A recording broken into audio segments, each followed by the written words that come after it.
Hello student, welcome to my channel. आज मैं लेके आया हूँ आपके लिए 9th क्लास की सपोर्टिंग मटेरियल सॉल्यूशन। तो चलिए करते हैं स्टार्ट। आज हम student question number 24 to 31 question के सॉल्यूशन करेंगे। तो हम सबसे फर्स्टली आ जाते हैं 24 क्वेश्चन नंबर पर। तो हम यहाँ पर ए पार्ट में ये दिया हुआ है कि -7/5 को हमें नंबर लाइन पर ड्रॉ करना है। अब अगर सिंपल स्टार्ट करें हम, तो यहाँ पर नेगेटिव टर्म लेफ्ट साइड में होती हैं, तो इस वजह से 0 यहाँ से स्टार्ट होगा। तो यहाँ पर हम फर्स्टली लिख सकते हैं 0/5, 1/5, 1/5, 2/5, 3/5, 4/5 और इन सभी पर माइनस है, ये लेफ्ट साइड में जा रही है। -5/5 जो कि -1 हो जाएगा, -6/5, -7/5। तो यहाँ पर -7/5 100 हो जाएगा, लेकिन यहाँ पर इस तरीके से एंड नहीं करते हैं तो नंबर लाइन और आगे भी जाएगी यहाँ पर, जो कि मैं नीचे बनाकर दिखा रहा हूँ। -7/5 के बाद -8/5, -9/5, -10/5, जिससे आंसर -2 आएगा। अब हमें यहाँ पर -7/5 का ये पता है कि वो -1 टू -2 के बीच में आ रहा है। इससे नंबर लाइन यहाँ पर ही खत्म होती है। ये ध्यान रखना कि अगर आप -7/5 तक ही शो करोगे और उसको आंसर मान के चलोगे तो वो एग्जैक्ट सॉल्यूशन नहीं होगा। हमें यहाँ पर ये भी शो करना पड़ता है ये कि -7/5 जो है वो 0 -1 के बीच में आ रहा है, -1 -2 के बीच में आ रहा है, या फिर -3 -4 के बीच में आ रहा है। तो इस तरीके से इसका सॉल्यूशन 25 पर x की वैल्यू हमें फाइंड करनी है और हमें गिवन क्या दिया रहा है, 3√2x + 3 = 5। एक्चुअल में ये 2x + 3 की पावर हमें 1/3 दे रखी है, जिससे = 5 हो गया। अब यहाँ से जैसे मल्टीप्लाई में डिवाइड जाती है, कोई चीज़ डिवाइड से मल्टीप्लाई में जाती है, प्लस से माइनस में, माइनस से प्लस में, वैसे ही पावर से स्क्वायर रूट बनता है, स्क्वायर रूट से पावर बनती है। तो यहाँ पर 2x + 3 = करेंगे तो पावर 1/3 की जगह यहाँ पर 3/1 हो जाएगी, 5 के ऊपर पावर जा करके।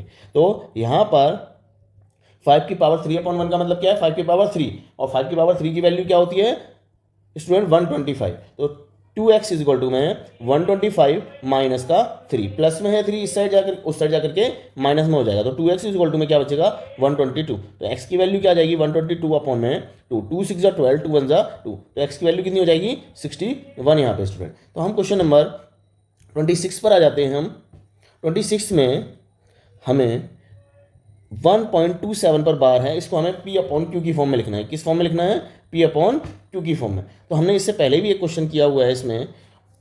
तो हमें क्या होता है, जो डिजिट रिपीटेड होते हैं 1.272727 ... यहाँ पे डिजिट रिपीट कौन सा हो रहा है, 2727, यानी कि 2 डिजिट रिपीट हो रही है। तो 2 डिजिट जब रिपीट होते हैं तो स्टूडेंट हम क्या करते हैं, 100 से मल्टीप्लाई करते हैं। तो 100 से लेफ्ट पे भी मल्टीप्लाई कर दिया, 100 से राइट पे भी मल्टीप्लाई कर दिया, 2727 ...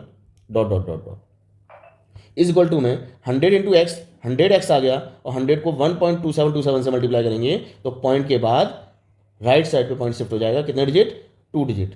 पॉइंट यहाँ से आकर के यहाँ आ जाएगा और 2 0 कट हो जाएंगी। तो यहाँ पर स्टूडेंट हम क्या करेंगे कि ये 127.272727 हो जाएगा, ...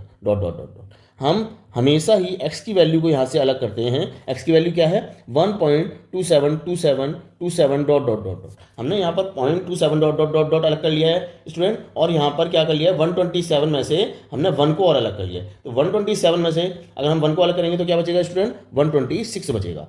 और हमने अलग किस लिए किया था स्टूडेंट, कि ये x की वैल्यू बन जाए। तो हम फिर इसके बाद x की टर्म को एक साथ कर लेंगे, तो यहाँ प्लस में x इधर जा करके माइनस हो जाएगा, इक्वल में 126 बचेगा। तो 99x = में 126 हो जाएगा। तो x की वैल्यू यहाँ पर 126/99 हो जाएगा। तो यहाँ पर ये सेम टेबल में 3 के मल्टीपल हैं, तो हम काट भी लेंगे। 3 4 = 12, 3 2 = 6, 3 3 = 9, 3 3 = 9। अभी भी ये 3 के मल्टीपल हैं, तो और कट कर लेंगे।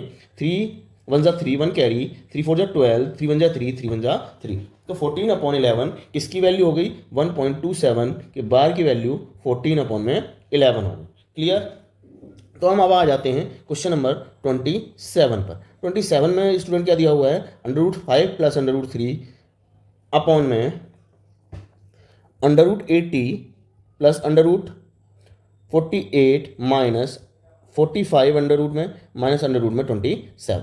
हम सबसे पहले क्या करेंगे स्टूडेंट, इनको लोएस्ट फॉर्म में कन्वर्ट करके लिखेंगे एलसीएम लेके। तो हम 80 के एलसीएम लेते हैं सबसे फर्स्टली। हमने 80 के एलसीएम लिए 2 40 ज़ा, 2 20 ज़ा, 2 10 ज़ा, 2 5 ज़ा, 2 5 1 ज़ा। तो यहाँ फ्रेंड इसको जिनके पेयर बन जाते हैं हम उनको बाहर निकाल लेते हैं, यानी कि 2 2 ज़ा 4 बाहर आ गया, अंडर रूट में जो अकेला बच जाता है वो अंडर रूट के अंदर छोड़ देते हैं। तो यहाँ पर 4 अंडर रूट 5 किसकी वैल्यू हो गई, अंडर रूट 80 की वैल्यू होगी। तो यहाँ पर अब हम अंडर रूट 48 की वैल्यू लिखनी है, तो 48 के एलसीएम लेंगे हम यहाँ पर 2 24 ज़ा, 2 12 ज़ा, 2 6 ज़ा, 2 3 ज़ा, 3 1 ज़ा। तो यहाँ पर भी 2 2 के 2 पेयर बन गए, तो ये 4 हो गए और यहाँ पर अंडर रूट में क्या बच गया 3। अब 45 के एलसीएम लेंगे स्टूडेंट। 45 के एलसीएम लेने के लिए हमने 3 से पहले किया, 3 1 ज़ा 3 1 कैरी, 3 5 ज़ा 15, 3 5 ज़ा 15, 5 1 ज़ा 5, यानी कि एक 3 का पेयर बन गया वो बाहर आ गया और 5 का पेयर नहीं बना तो वो अंडर रूट के अंदर ही रह गई। फिर 27 के एलसीएम लेंगे हम। 27 के एलसीएम में क्या आ जाएगा, 3 9 ज़ा 27, 3 3 ज़ा 3 1 ज़ा। तो यहाँ पर माइनस में 3 अंडर रूट 3 आ गया, क्योंकि एक 3 का पेयर बन गया और एक 3 का पेयर नहीं बना है तो वो अंडर रूट के अंदर ही रह गई वैल्यू। तो यहाँ पर student under root 5 plus under root 3 को एज इट इज़ लिखा है यहाँ पर। अब 4 अंडर रूट 5 में से 3 अंडर रूट 5 माइनस होंगे तो क्या बचेगा, 1 अंडर रूट 5, जो कि अंडर रूट 5 ही होगी उसकी वैल्यू। 4 अंडर रूट 3 में से 3 अंडर रूट 3 माइनस होगा तो क्या बचेगा, इसमें भी अंडर रूट 3 बचेगा, जिससे कि न्यूमरेटर और डिनोमिनेटर सेम होने की वजह से ये कट जाएंगे और वैल्यू क्या हो जाएगी, 1 हो जाएगी। तो इसका सॉल्यूशन स्टूडेंट 1 है। तो हम क्वेश्चन नंबर 28 पे आ जाते हैं। इसमें लिखा है which of the following rational number will have a terminating terms और non terminating non recurring. Which of the following rational number will have a terminating decimal expression or a non-terminating repeating requiring decimal expression? तो यहाँ पर हमें ये बताना है कि कौन सी टर्म पॉइंट के बाद कभी ख़त्म नहीं होगी और वो रिपीट भी नहीं होगी। तो हम स्टूडेंट 135 ए पार्ट पर आते हैं। इसके 135 अपॉन में 50 दे रखा है। सबसे पहले हम इसे अगर कॉमन फैक्टर है तो हम कॉमन फैक्टर को कट कर लेंगे। 5 10 ज़ा 50, 5 2 ज़ा 10, 3 कैरी गया, 5 3 ज़ा 15। तो इसका सॉल्यूशन हो गया 23 अपॉन में 10। अब अगर हम 10 के एलसीएम लेते हैं तो 10 के एलसीएम में क्या आएगा, 2 और 5। तो 2 और 5 जब डिनोमिनेटर में आते हैं तो क्या होता है उनका डेसिमल एक्सप्रेशन, नॉन टर्मिनेटिंग और टर्मिनेटिंग डेसिमल्स हो जाते हैं। क्या हो जाते हैं वो, टर्मिनेटिंग डेसिमल्स। तो टर्मिनेटिंग डेसिमल की स्टूडेंट फॉर्म क्या होती है कि वो 2 या 5 की फॉर्म में आना चाहिए, यानी कि डिनोमिनेटर के एलसीएम लेने पर अगर वो 2 की पावर कुछ बनती है 2 इंटू 2 या फिर 5 इंटू 5 इंटू 5 या फिर वो 2 और 5 दोनों मिक्सअप में एलसीएम में आए। अगर बीच में 3 7 11 ये सारे नंबर्स आ जाते हैं तो वो non terminating non repeating term हो जाएगी। तो यहाँ पर एक टर्मिनेटिंग टर्म है। क्या है, टर्मिनेटिंग।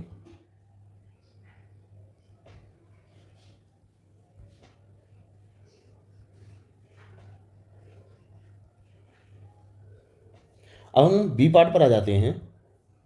बी पार्ट में 4/11 दे रखा है। 11 के एलसीएम 11 ही होते हैं, तो हमें पता है कि 11 के एलसीएम लेने पर जब 11 ही आ रहा है तो 2 और 5 की फॉर्म में नहीं आ रही है। अगर डिनोमिनेटर 2 और 5 की फॉर्म में नहीं आता तो वो क्या टर्म हो जाती है, नॉन टर्मिनेटिंग नॉन रिक्वायरिंग।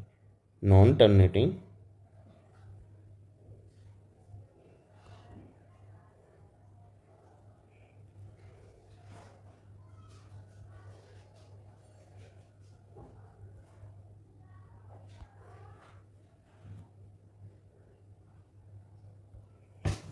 हम अब क्वेश्चन नंबर इसी के सी पार्ट पर आ जाते हैं। हम इसी क्वेश्चन के सी पार्ट पर आ जाते हैं। तो सी पार्ट में क्या लिखा हुआ है, 5 की पावर 2 इंटू 3 की पावर 3 अपॉन में 2 इंटू 5 की पावर 3 अप इंटू में 27। तो 27 के एलसीएम अभी हमने जस्ट ऊपर लेके दिखाए थे, वो क्या आए थे, ये रहे स्टूडेंट, ये रहे 3 इंटू 3 इंटू 3। तो 3 इंटू 3 इंटू 3 आए थे। तो हम यहाँ पर 5 की पावर 2 इंटू 3 की पावर 3 अपॉन में 2 इंटू 5 की पावर 3 इंटू 3 की पावर 3। तो हम यहाँ पर पावर का 3 की पावर 3 माइनस 3 आ जाएगा, क्योंकि बेस सेम होने की वजह से ये क्या हो गई है, पावर माइनस हो गई। अब यहाँ पर 2 इंटू 5 की पावर 3 है, ऊपर 5 की पावर 2 भी था, तो यहाँ पर ये पावर 2 माइनस में चली गई, जिससे 3 की पावर 0 बच गई और अपॉन में 2 इंटू 5 की पावर 1। 3 की पावर किसी की पावर 0 की वैल्यू क्या होती है, 1 होती है। तो 1 अपॉन में 2 इंटू 5, जो कि हमें पता है कि डिनोमिनेटर 2 और 5 की फॉर्म में आए तो वो डेसिमल एक्सप्रेशन क्या होते हैं, टर्मिनेटिंग टर्म्स होती हैं। तो ये क्या हो गई, terminating decimals expression.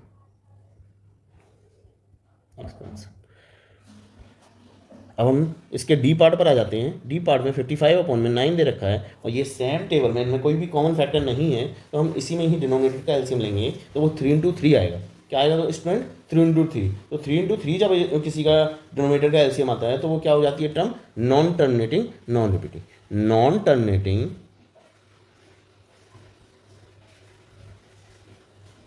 Non terminating repeating term.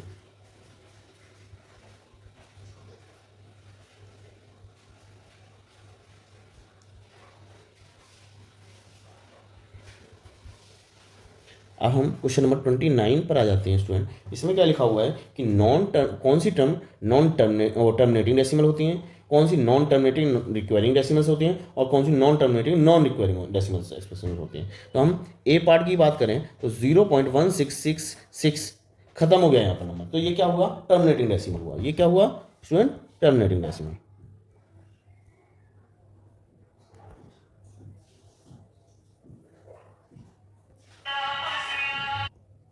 तो हम बी पार्ट पर आ जाते हैं।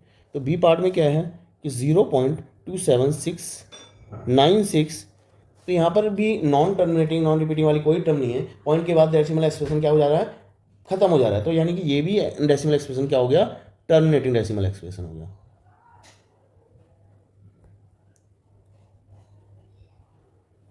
अब यहाँ पर अगर हम सी पार्ट की बात करें तो सी पार्ट में 2.142857142857। तो स्टूडेंट यहाँ पर आपने देखा होगा कि ये 142857 बार बार रिपीट हो रही है, 142857 बार बार रिपीट हो रहे हैं। इसका मतलब क्या हुआ, ये नॉन टर्मिनेटिंग पहले बात टर्म हुई क्योंकि ये इसमें डॉट डॉट लगा हुआ है और ये पॉइंट के बाद एंड नहीं हो रही है, तो ये नॉन टर्मिनेटिंग टर्म हुई सबसे पहले। और ये टर्म कौन सी हुई, रिपीटिंग हुई, रिपीट हो रही है बार बार, इसी वजह से ये रिपीटिंग टर्म हुई या फिर रिक्वायरिंग भी बोल सकते हैं हम इसे। हम डी पार्ट की बात करते हैं। डी पार्ट पे 2.502500250002 डॉट डॉट डॉट डॉट, यहाँ पे स्टूडेंट पॉइंट के बाद एंड भी नहीं हो रही है डिजिट और रिपीट भी नहीं हो रही, तो ये कौन सी टर्म हुई, non terminating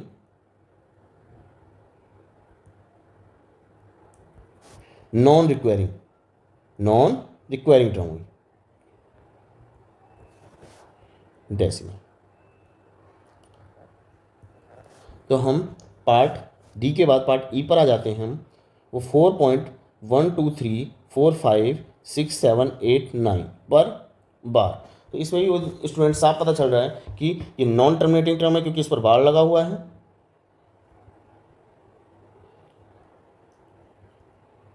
non terminating term हुई और ये बार बार रिपीट हो रही है, इसी वजह से ये रिपीटिंग हुई। इसको हम रिक्वायरिंग भी बोल सकते हैं रिपीटिंग की जगह। तो हम अब स्टूडेंट आ जाते हैं ई के बाद पार्ट खत्म हो जाते हैं। इसको रैशनल नंबर और इरेशनल नंबर में भी क्लासीफाई करना था। तो जो टर्म नॉन टर्मिनेटिंग टर्म होती है वो उसको हम रैशनल नंबर में कन्वर्ट कर सकते हैं। तो ये एक रैशनल नंबर हुई, ये भी एक रैशनल नंबर हुई। और यहाँ पर नॉन टर्मिनेटिंग बट रिपीटिंग वाली टर्म है उनको भी हम रैशनल नंबर में कन्वर्ट कर सकते हैं। ये कैसे, ये हमने देखा था कौन से वाले क्वेश्चन में दोस्तों, ये 27 वाले क्वेश्चन में। देखो यहाँ पर नॉन टर्मिनेटिंग थी बट रिपीटिंग टर्म थी, तो यहाँ पर भी ये भी टर्म नॉन टर्मिनेटिंग है और बट रिपीटिंग है। तो इस चक्कर में ये भी क्या हो गई, एक डेसिमल एक्सप्रेशन ऐसा हो गया जो टर्मिनेटिंग है और जिसको डेसिमल नंबर में कन्वर्ट कर सकते हैं। तो नॉन टर्मिनेटिंग रिपीटिंग वाले टर्म्स को डेसिमल नंबर में कन्वर्ट कर सकते हैं। तो एक ये भी एक रैशनल नंबर हुआ, एक ये भी एक रैशनल नंबर हुआ। तो ये क्या हो गया, इनमें से एक ये एक इरेशनल नंबर है और एक ही नंबर ऐसा है जो इरेशनल नंबर है इसमें। तो हम क्वेश्चन नंबर 30 पर आ जाते हैं। 30 के ए पार्ट को लेते हैं। 30 क्वेश्चन नंबर क्या कह रहा है कि रैशनल नंबर और इरेशनल नंबर में क्लासीफाई करो। तो सबसे पहले ए पार्ट पर 7√2/343 343 के एलसीएम लिए हमने, तो क्या आ रहे हैं स्टूडेंट, 7 4 जा 28 6 7 9 जा 63 7 7 जा 49 7 1 जा 7। देखो एक 7 का पेयर बन गया है तो वो बाहर आ गया, और एक 7 का पेयर नहीं बना तो वो अंदर रह गया। जिसका पेयर बन गया वो बाहर आ गया है, और जिसका पेयर नहीं बना है वो अंदर छूट गया। तो यहाँ पर 7/7 अपॉन में 7/7 आ गया, जिससे वैल्यू आ गई 1। तो ये एक रैशनल नंबर हुआ।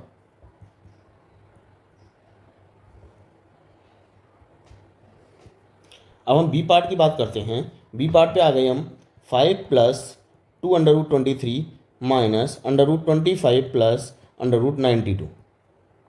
5 + 2√23 माइनस √25 की वैल्यू होती है 5, और प्लस 92 की वैल्यू हमें पता नहीं है, तो हम एलसीएम लेके निकाल लेते हैं। 2 4 जा 8, 1 कैरी, 2 6 जा 12, 2 2 जा 4, 2 3 जा 6, 23 1 जा 23। तो 23 अंडर रूट के अंदर रह गया, 2 अंडर रूट के बाहर आ गया।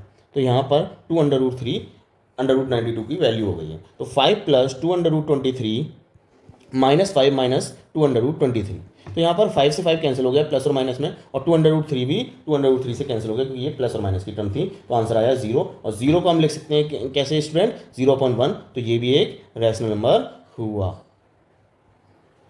सी पार्ट पर आ जाते हैं हम। सी पार्ट में क्या दे रखा है हमें, √360। तो 360 के भी एलसीएम लेंगे हम। 360 के एलसीएम 2 1 जा 2 8 जा 0 का 0, 2 9 जा 0 का 0, 2 45 जा 3 1 जा 3 5 जा 3 5 जा 5 1 जा। पेयर किसका बन गया, एक 2 का बन गया, एक 3 का बन गया। तो 6 तो बाहर आ गया, अंडर रूट में क्या बच गया, एक 2 बच गया और एक 5 बच गया। तो 2 5 जा 10 अंडर रूट के अंदर बच गया। अंडर रूट के अंदर बच गया, तो अंडर रूट 10 की वैल्यू पॉइंट में आती रहती है, इस वजह से ये क्या हो गया, एक इरेशनल नंबर हो गया। तो यहाँ पर डी पार्ट पर बात आ जाती है। डी पार्ट में 22/7 की पर अंडर रूट, अब बात आ जाती है 22/7 की। 22/7 एक रैशनल नंबर है, क्योंकि यहाँ पर ये P/Q की फॉर्म में है। अगर हम ई पार्ट पर आ जाते हैं, पाई की वैल्यू, तो पाई की वैल्यू 3.1415 समथिंग होती है। तो ये इरेशनल नंबर हुआ, क्योंकि ये नॉन टर्मिनेटिंग तो है साथ साथ नॉन रिपीटिंग भी है। तो ये नंबर इरेशनल नंबर हुआ। अब हम क्वेश्चन नंबर 31 पर आ जाते हैं। इस वीडियो का लास्ट क्वेश्चन है। 31 के ए पार्ट में हमें ऐड करना है क्या, √125 + 2√27 में ऐड करना है क्या, माइनस का 5/5 और माइनस का √3। तो हम √125 को कैसे डिफाइन करेंगे, हम 125 के एलसीएम लेंगे तो वो क्या आएगा, 5/5 आएगा। तो 2 × 27 के एलसीएम लेंगे वो 3/3 आएगा। अगर इसमें ना समझ में आए तो सिंपल एलसीएम लेके आप कर लेना। जिनके पेयर बन जाए वो अंडर रूट से बाहर ले लेना, जिनके पेयर ना बने वो अंडर रूट के अंदर ही छोड़ देना। तो यहाँ पर अब हम ब्रैकेट को ओपन करते हैं। 5/5 2 3 जा 6 √6 प्लस माइनस माइनस 5/5 आ गया, और यहाँ पर प्लस माइनस माइनस √3 का √3। अब यहाँ पर 5/5 कैंसिल आउट हो गए, क्योंकि ये प्लस और माइनस के थे। यहाँ 6/3 में से एक √3 जाएगा तो 5/3 बचेगा। तो ये इसका सॉल्यूशन है। क्वेश्चन नंबर 31 के बी पार्ट पर आ जाते हैं हम। अब हमें करना है मल्टीप्लाई। तो माइनस का 3/5 है, प्लस 5 को मल्टीप्लाई करना है 7 + √3 से।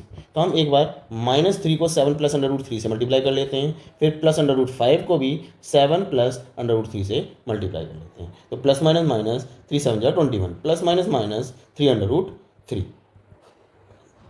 5/5 को 7 से मल्टीप्लाई किया तो 7/5, √5 को √3 से किया तो ये दोनों ही अंडर रूट के अंदर हैं, तो हम मल्टीप्लाई कर सकते हैं। तो 5 3 जा 15 हो जाएगा, तो √15 इसकी वैल्यू होगी। अब स्टूडेंट देखो यहाँ पर कोई भी टर्म लाइक टर्म्स नहीं है, तो ये ऐसे ही छूट जाएगा, क्योंकि कोई एडलेस नहीं हो रहा है कोई भी टर्म।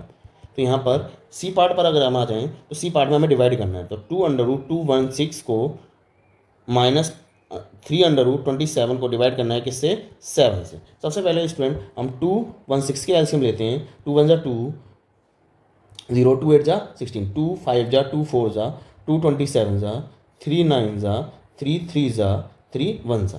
तो यहाँ पर एक पेयर 2 का बन गया, एक पेयर 3 का बन गया। तो यहाँ पर 2 तो पहले से ही था, इसके साथ मल्टीप्लाई में 2 3 जा 6 आ गया। अंडर रूट के अंदर क्या बच गया, एक ये 2 एक ये 3, तो 2 3 जा 6 अंडर रूट के अंदर रह गए, -3। अगर मैं 27 के एलसीएम देखूँ तो वो ये रहे, तो वो एक 3 बाहर आ गया और एक 3 अंदर आ गया। जिसका पेयर बन गया वो बाहर आ गया, जिसका पेयर नहीं बना है तो वो अंदर आ गया, अपॉन में 3। तो यहाँ पर स्टूडेंट 2 6 जा 12 √6 माइनस 3 3 जा 9 √3 अपॉन में 3। अब यहाँ पर √3 दोनों में कॉमन आ रहा है और 3 भी आ रहा है पहली बात। तो 3 कॉमन लिया, 3 4 जा 12 √6 माइनस 3 3 9 √3 अपॉन में 3 है, 3 से 3 कैंसिल हो गया, तो यहाँ पर 4 √6 बचा माइनस 3 √3 बचा। यहाँ पर देखो √3 बोथ में कॉमन आ रहा है, तो √3 कॉमन ले लिया, यहाँ √2 बचा, यहाँ √3 कॉमन लेने के बाद 3 बचा। तो स्टूडेंट यहाँ पर भी आंसर हम छोड़ सकते थे और यहाँ पर भी सॉल्यूशन छोड़ सकते थे, तो जिस पर भी आपका मन करे वहाँ पर आप छोड़ दें। तो ये वीडियो 31 क्वेश्चन नंबर तक ही थी और यहाँ पर एंड होती है। दोस्तों आपको अच्छे तरीके से, आई होप अच्छे तरीके से आपको समझ में आ रहा होगा, तो यहाँ पर वीडियो को हम करते हैं एंड।